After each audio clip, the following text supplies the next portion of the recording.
Hello friends, Patanjala योग सूत्र पर हम अपनी दूसरी क्लास स्टार्ट कर रहे हैं।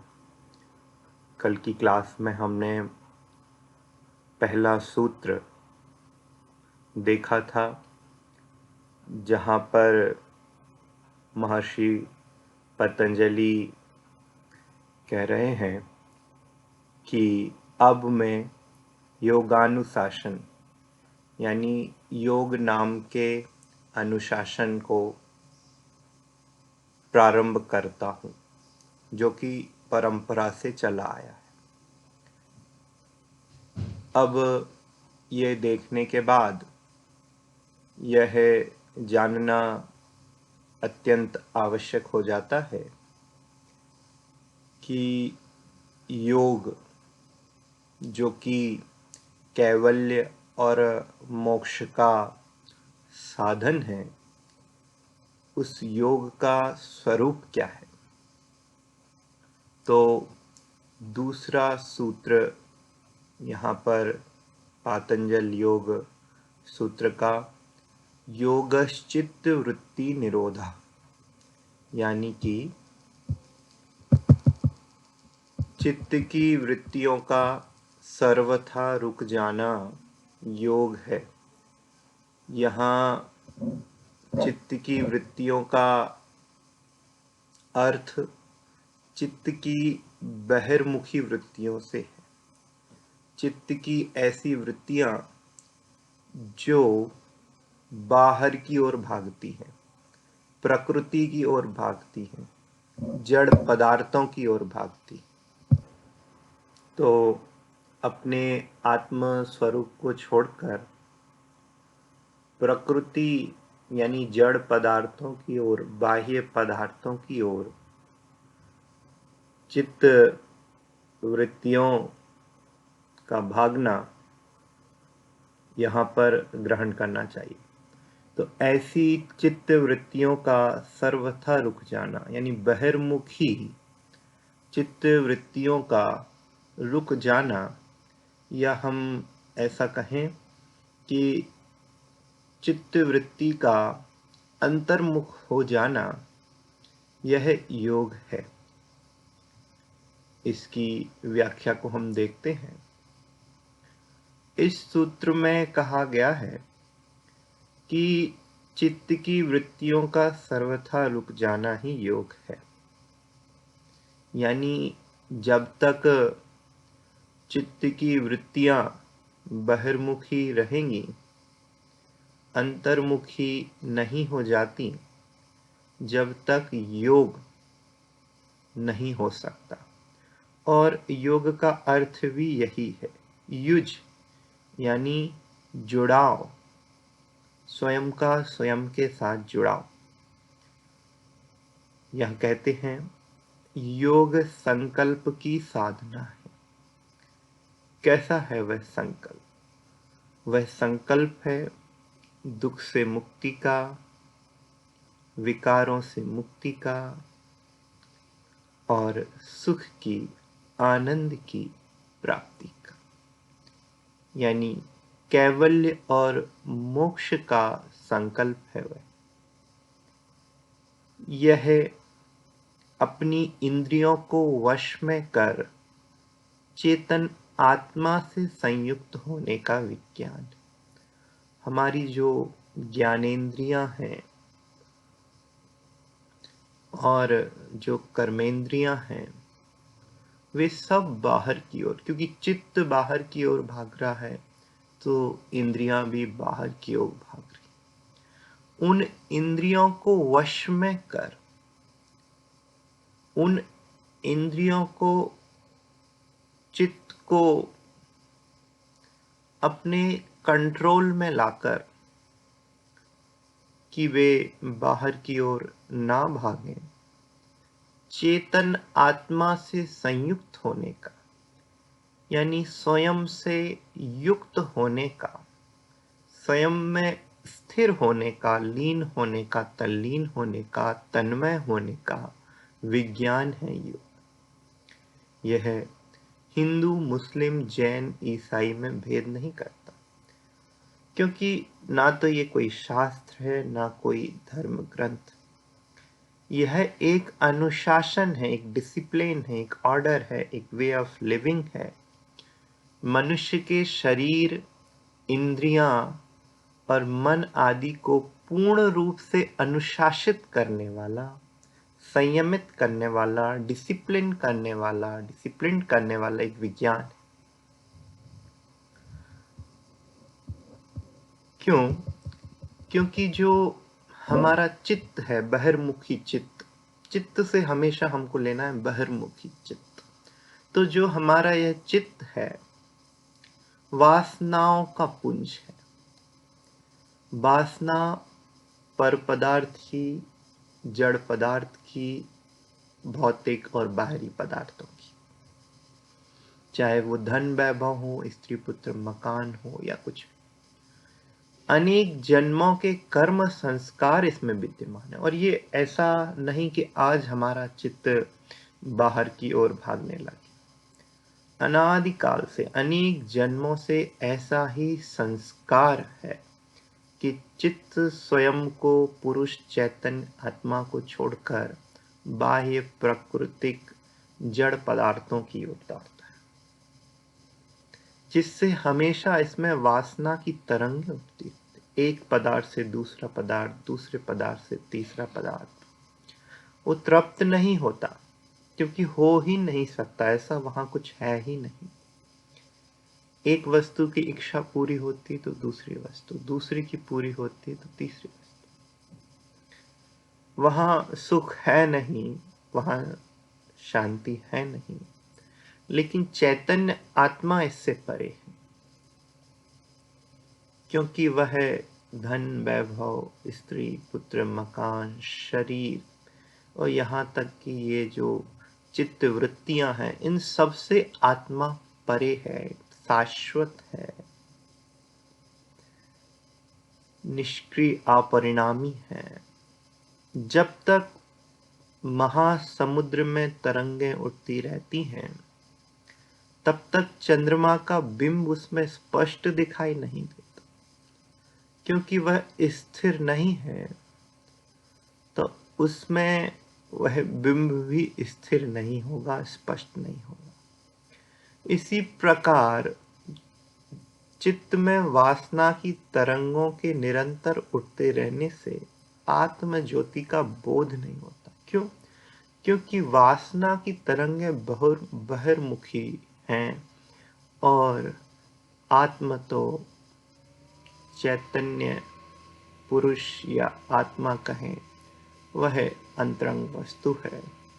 जब तक यह वासना की तरंगें उठेंगी, बहिर्मुखी तरंगें उठेंगी, जब तक अंतरंग वस्तु का स्थिर, निष्क्रिय, अपरिणामी वस्तु का बोध नहीं होता, योग नहीं होता। इसलिए पतंजलि कहते हैं कि चित्त की वृत्तियों का सर्वथा रुक जाना ही योग है। इसी से चैतन्य आत्मा का ज्ञान होगा और इसी ज्ञान से मोक्ष। हम कह सकते हैं कि वस्तुतः चैतन्य आत्मा का ज्ञान, उसमें अपनापन, और फिर ऐसा होकर उसी में लीन, तल्लीन, तन्मय या कहो स्थिर हो जाना, वही तो मोक्ष है, वही परमानंद की दशा है। ये चित्त की वृत्तियां बहिर्मुखी हैं, जो सदा संसार की ओर भागती, जैसा कि हम पहले ही देख चुके हैं। इसलिए मन सदा चंचल बना रहता है, और वह भागती बाहर की ओर इसलिए है क्योंकि हमने माना है कि बाहरी पदार्थ से हमें सुख मिले, और जहाँ सुख की कल्पना होती है वहीं वह चित्त की वृत्तियां भागती हैं, ऐसा नियम है। इसलिए मन सदा चंचल बना रहता है, क्योंकि एक वस्तु में सुख की कल्पना करके वृत्तियां उस ओर भागती हैं, लेकिन वह निराश होता है, और जब निराश होता है तो दूसरी वस्तु में सुख की कल्पना करता है, वृत्ति वहां भागती है, वहां भी। तो ऐसे सभी बाह्य प्राकृतिक जड़ पदार्थों में हमने ऐसा मान रखा है कि इनसे हमको सुख प्राप्त होगा, और यह जान के आश्चर्य होगा कि इनमें से किसी भी वस्तु में यह ताकत नहीं कि वह हमें सुख दे सके। इसलिए मन सदा चंचल बना रहता है। इन वृत्तियों की तरंगों को सर्वथा रोक देने से ही योग हो जाता है, अन्य कुछ करना नहीं पड़ता। वास्तव में पतंजलि यहाँ जिस योग की बात कर रहे हैं, वह योग कुछ नहीं करने का नाम है, ना कि कुछ करने का। हम तो यह सोचते हैं कि योग यानी कुछ करना, पर यहाँ जिस योग की बात हो रही है वो तो अकर्ता, निष्क्रिय और अपरिणामी हो जाने का नाम योग है। कुछ ना करने का नाम, बस स्वयं में स्थिर हो जाने का नाम योग है, सहज हो जाने का नाम योग है। बुद्धि और मन चित्त की ही अवस्थाएं हैं। इस चित्त वृत्ति निरोध को आमनी अवस्था भी कहते हैं, क्योंकि यहाँ पर मन के, बुद्धि के जो विकल्प हैं वह शांत हो चुके हैं। कबीर ने इसे सुरति भी कहा है। सुरति यानी सुरति, अच्छी रति। तो हम कह सकते हैं इसका जो ऑपोजिट है वो कुरति यानी बुरी रति। रति का मतलब होता है लीनता, तल्लीनता। तो बाह्य पदार्थों में जो रति है वो दुख का कारण होने से कुरति कही जा सकती है, और जो अंतरंग पदार्थ चैतन्य आत्मा है उसमें रति यानी उसमें लीनता, तल्लीनता को यहाँ हम सुरति कह सकते हैं। इसके स्थिर होने पर साधक केवल साक्षी या दृष्टा मात्र रह जाता, यानी वह अब बाह्य पदार्थों का कर्ता भोक्ता नहीं है, बस ज्ञाता दृष्टा है, जानने और देखने वाला है। वह भी बिना एफर्ट के, बिना प्रयास के सहज जानना। यदि कुछ जानने में आ जाता है तो भी ठीक है, और नहीं आता है तो भी ठीक है। अपने को तो वह जान ही रहा है जो कि आवश्यक है, सुख का कारण है। वासनाएं सभी छूट जाती हैं, यही आत्मज्ञान की स्थिति है। पतंजलि ने बहुत ही संक्षेप में समस्त योग का सार एक ही सूत्र में रख दिया है कि चित्त की वृत्तियों का निरोध ही योग है, और यही सारभूत सत्य है। तो इस प्रकार यह दूसरा सूत्र जो कि अत्यंत ही महत्व का है, और एक प्रकार से कहें कि समस्त योग सूत्र का सार है, उसका अमृत है।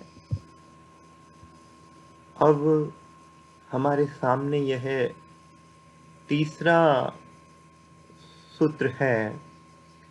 तो दूसरे सूत्र में बताया कि चित्त की जो वृत्तियां हैं उनका सर्वथा रुक जाना योग है। तो यह जो परिभाषा है वह नकारात्मक है, निषेधात्मक है। अब जब एक निषेधात्मक पक्ष यहाँ पर हमने योग के संबंध में देखा, तो यह बहुत आवश्यक हो जाता है कि एक सकारात्मक पक्ष भी योग की परिभाषा का होना चाहिए। तो तीसरे सूत्र में वही सकारात्मक पक्ष महर्षि पतंजलि ने प्रस्तुत किया है। तीसरे सूत्र में वे कहते हैं, तदा दृष्टुः स्वरूपे अवस्थानम, यानी कि उस समय, किस समय, योग के समय, यानी चित्त वृत्तियों के निरोध के समय दृष्टा अर्थात आत्मा की अपने स्वरूप में स्थिति हो जाती है। अभी तक स्थिति बाहर की ओर थी, पर रूप में थी, अब अपने स्वरूप में स्थिति हो चुकी है। इसकी व्याख्या हम देखते हैं। आत्मा चैतन्य है। चैतन्य का अर्थ है चेतना, यानी ज्ञान स्वरूप है। वह दृष्टा एवं साक्षी है। वह जानने और देखने वाला है, और जानने और देखने वाला भी बिना एफर्ट के, एफर्टलेस, सहज। बाहरी पदार्थ जानने में आए तो भी ठीक, ना आए तो भी ठीक, बिना किसी प्रयास के सब पदार्थ सहज ही उसके ज्ञान का विषय बनते हैं। जो भी बनने योग्य हैं जिस समय वह बनते हैं, बिना एफर्ट के, सहज ज्ञाता, सहज दृष्टा, साक्षी। वह विटनेस करता है चीज़ों को, यानी सब चीज़ें जो भी जानने में आने योग्य होती हैं जिस समय, वह सहज ही जानने में आती। जैसे दर्पण, आईना, मिरर, जो किसी भी पदार्थ को जानने नहीं जाता, सहज ही सब पदार्थ उसमें रिफ्लेक्ट हो जाते हैं, झलक जाते हैं, जो भी झलकने योग्य होते हैं वह। तो वह दृष्टा है एवं साक्षी है, किंतु वह निष्क्रिय दृष्टा मात्र नहीं है, यानी सर्वथा निष्क्रिय नहीं है। वह प्रकृति जन्य किसी भी क्रिया में स्वयं भाग नहीं लेता। वह प्रकृति की जड़ पदार्थों की किसी भी क्रिया का कर्ता नहीं है। फिर भी वह सभी क्रियाओं का कारण और उनकी प्रेरक शक्ति है, यानी बाह्य जड़ पदार्थों में जो भी क्रियाएं शरीर आदि में होती हैं, उन सब का वह कारण है, निमित्त है, माध्यम है, क्योंकि उसके बिना किसी भी शरीर आदि जड़ पदार्थ में कोई क्रिया देखने में नहीं आती।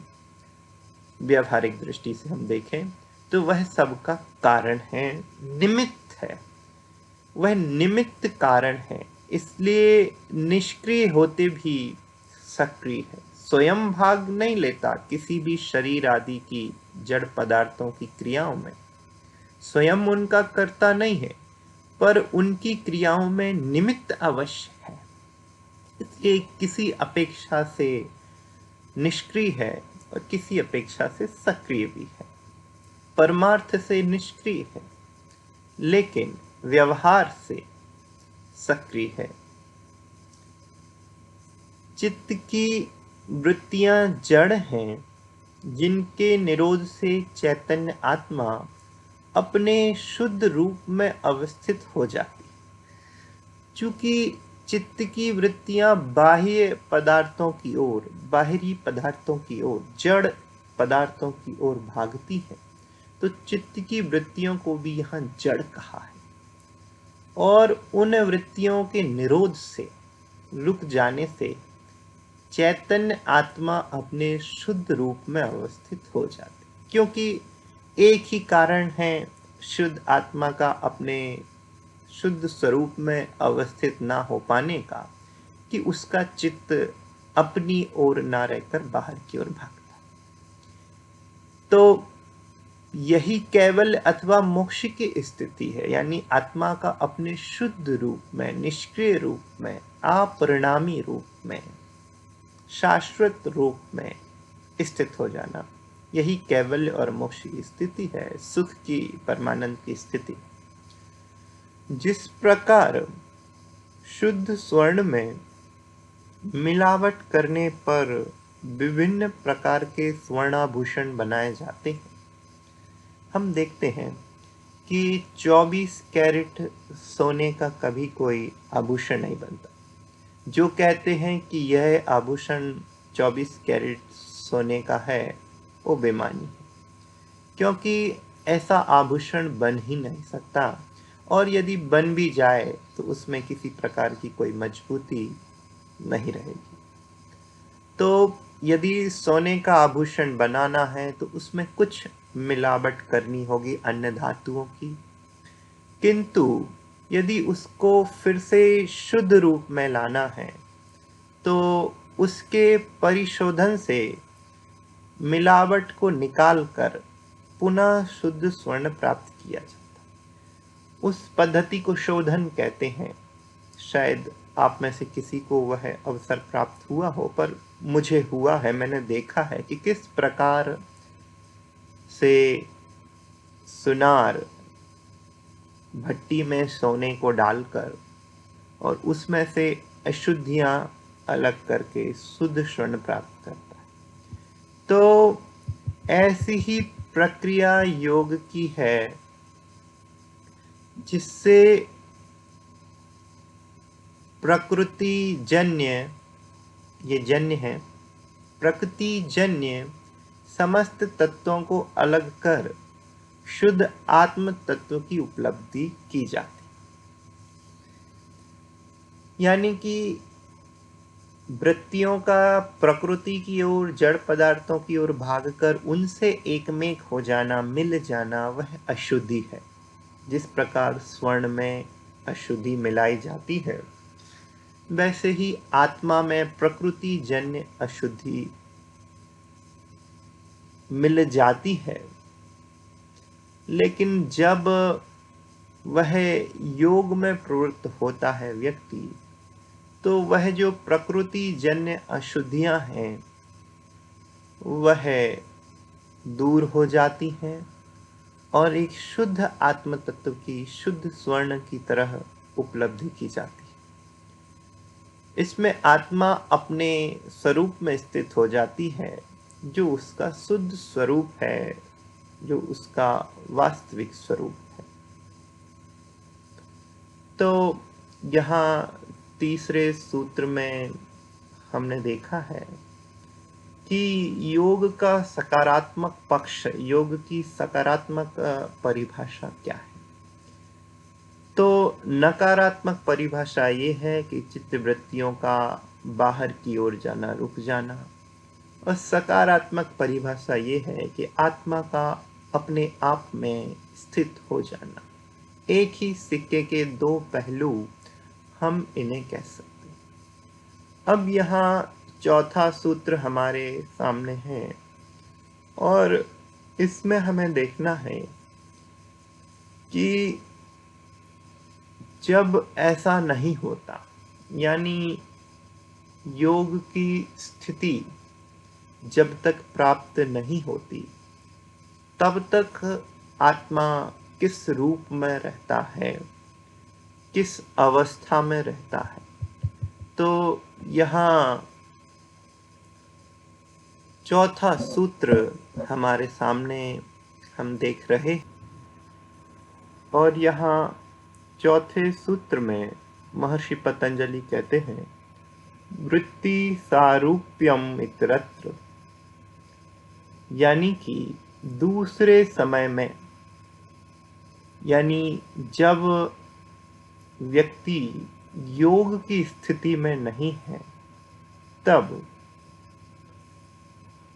वृत्ति के सदृश स्वरूप होता है। यानी आत्मा जब स्वयं में स्थित नहीं होता, यानी योग की अवस्था में नहीं होता, तो वह किस प्रकार परिवर्तित होता है, किस प्रकार परिणमित होता है, क्या उसका विपरीत परिणमन होता है। तो बताते हैं कि वृत्ति के सदृश स्वरूप होता है। यानी जो वृत्ति बहिर्मुखी वृत्ति है, उस रूप होता है, वह वृत्ति रूप हो जाता है। जिन पदार्थों में, जड़ पदार्थों की ओर वो वृत्ति भाग रही है, उस रूप और स्वयं उस वृत्ति रूप हो जाता है। यानी वह अपने स्वरूप से छूटकर विकार रूप परिणमित होता है। बहिर्मुख वृत्ति रूप परिणमित होता है, उस वृत्ति के साथ एकमेक होता है, ना कि अपने वास्तविक स्वरूप के साथ। यानी अभी वर्तमान में हमारी वृत्ति, हम मान के चलें कि टेलीविजन की ओर भाग रही है, यानी हमारा जो ज्ञान है टेलीविजन में लगा हुआ है। तो जिस समय हमारा ज्ञान टेलीविजन में लगा हुआ है, उस समय जो हमारा परिणमन है उस ज्ञान रूप ही होता है, उस रूप ही हम अनुभव करते हैं, उतना ही हम स्वयं को जानते हैं और मानते हैं।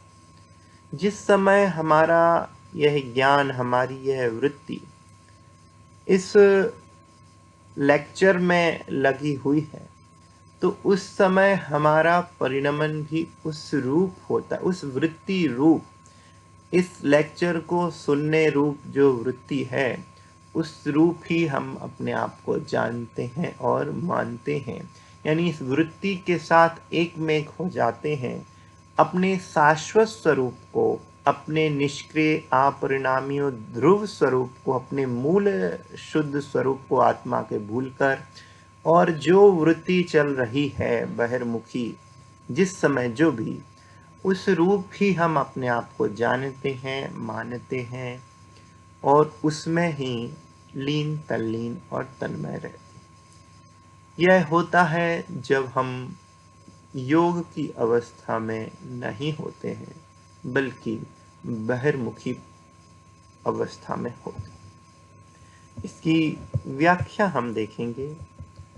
जब चित्त की वृत्तियों का निरोध हो जाता है, तभी आत्मा की अपने स्वरूप में स्थिति होती है। यह तो हम पहले ही देखा है। किंतु अन्य समय में जब तक उस आत्मा का संयोग वृत्तियों के साथ रहता है, उसका स्वरूप वृत्तियों के सदृश हो जाता है, बिल्कुल एक में। वह अपने वास्तविक वजूद को भूल ही जाता है, बस उस क्षणिक वृत्ति रूप अपने आप को मान ले। यानी शाश्वत वस्तु को, इटर्नल वस्तु को वो भूल जाता है, और जो ये मोमेंट्री क्षणिक वृत्तियां हैं अलग अलग समय पर अलग अलग, उन रूप ही अपने को जान लेता है, मान लेता है और उसी प्रकार से परिणमित होता है। यह आत्मा वृत्तियों के साथ मिलकर वृत्तियों के समान ही अन्य वस्तु को देखती है, किंतु स्वयं को नहीं देख सकती। वृत्ति के साथ दूसरों को जानने की वृत्ति के साथ इतनी तन्मय और एकमेक हो जाती है कि उस वृत्ति से जिस भी बाहरी जड़ पदार्थ को जानती है उसको तो जानती है, लेकिन स्वयं जो जानने वाला है उसको नहीं जानती। गांधी जी के आध्यात्मिक गुरु रायचंद भाई, जिनको श्रीमद राजचंद्र के नाम से जानते हैं, उन्होंने लिखा है, घट पटादि प्रत्यक्ष है, ताते ताको जान, ज्ञाता को जानत नहीं, यह कैसो तुझ। कि बाहर की सभी वस्तुओं को तो तू जानता है, लेकिन उन सभी वस्तुओं को जानने वाला जो तू स्वयं मूल पदार्थ है, आत्मा, चेतन, उसको तू नहीं जानता। यानी कि सबको जानता है लेकिन जानने वाले को नहीं जानता। यह कैसा ज्ञान है? यह ज्ञान नहीं, वास्तव में तो अज्ञान है कि जानने वाले को तू नहीं जानता। जो जानने में आते हैं उनको सबको जानता भी है और मानता भी है कि यह पुस्तक है, यह घर है, ये दीवार है, ये टेबल है, ये कुर्सी है, ये शरीर है। तो इन सबको तो जानता भी है और मानता भी है, लेकिन इन सबको जो जानने वाला है ना तो उसको जानता है और ना ही मानता है। बिल्कुल भूला हुआ है, अपने को वृत्ति रूप, क्षणिक वृत्ति रूप, बहिर्मुखी वृत्ति रूप जान लिया है और मान लिया है। तो यह इसकी भूल है। इसे निज स्वरूप का ज्ञान नहीं होता, किंतु जब वृत्तियां रुक जाती हैं तभी इसे अपने स्वरूप का ज्ञान। इससे पूर्व तो नहीं हो सकता। जिस प्रकार आईने में देखने पर आसपास की सभी वस्तुएं दिखाई देती हैं, जब हम आईने में देखते हैं तो आसपास की जो भी वस्तु है वह सब उसमें परिलक्षित रिफ्लेक्ट होती हैं, दिखाई पड़ती, किंतु इन्हें देखने वाली आंख नहीं दिखाई देती। जो इनको सबको देखने वाली आंख है वो नहीं दिखाई देती, तथा देखने वाली आंख को देखने पर, लेकिन इससे उलट जब वह देखने वाली आंख को देखता है तो फिर अन्य कुछ भी नहीं दिखाई देता। इसी प्रकार की दृष्टा यानी आत्मा की स्थिति, यानी जब हम सब पदार्थ जो जानने में आ रहे हैं उनकी ओर ही हमारा लक्ष्य होगा, वृत्तियां होंगी, तो बस वह पदार्थ ही दिखते हैं, पर जानने वाला जो स्वयं आत्मा है वो नहीं दिखता। इसके उलट जब हमारा लक्ष्य उस जाननहार, जानने वाले आत्म तत्व पे होगा तो सिर्फ आत्मा ही आत्मा दिखाई देता है और बाहर के जो भेद हैं वो सब मिट जाते हैं, वो सब दिखाई देते नहीं। ऐसी स्थिति है। चित्त का कारण प्रकृति है तथा इसमें भेद दिखाई देने का कारण बुद्धि। बहिर्मुखी चित्त, चूंकि वह प्रकृति की ओर, जड़ पदार्थों की ओर भागता है, इसलिए उसका कारण यहाँ पर बहिर्मुखी चित्त का कारण प्रकृति को, जड़ को कहा, क्योंकि वह उसी ओर भाग रहा। तथा इसमें भेद दिखाई देने का कारण बुद्धि है। इसका अंतर मालूम पड़ने का कारण बुद्धि है कि मैं चेतन हूं और मैं ये बहिर्मुखी चित्त रूप या उसका जो भी विषय बन रहे हैं बाह्य पदार्थ बहिर्मुखी चित्त का, मैं उस रूप नहीं हूं। ऐसा भेद, ऐसा अंतर, ऐसा सत्य दिखाई देने का कारण बुद्धि यानी प्रज्ञा है। मोटे तौर पर चित्त की दो ही वृत्तियां हैं, वृत्ति सारूप्य तथा वृत्ति वैरूप्य। वृत्ति सारूप्य यानी वृत्ति के साथ आत्मा का एकमेक हो जाना, अपने स्वतंत्र और शुद्ध अस्तित्व को भूल जाना। और वृत्ति वैरूप यानी कि उस क्षणिक चित्त के साथ, बहिर्मुखी चित्त के साथ भेद मालूम पड़ जाना कि यह तो एक क्षणिक अवस्था है, इसका कारण तो प्रकृति है, यह मेरा मूल स्वरूप नहीं, यह मेरा शुद्ध स्वरूप नहीं, मैं इससे कहीं पार, कहीं परे हूँ। यह है वृत्ति वैरूप्य। इसी को विद्या और अविद्या कहते हैं। वृत्तियों के साथ, बहिर्मुख वृत्तियों के साथ एक मेक हो जाना, यह है अविद्या।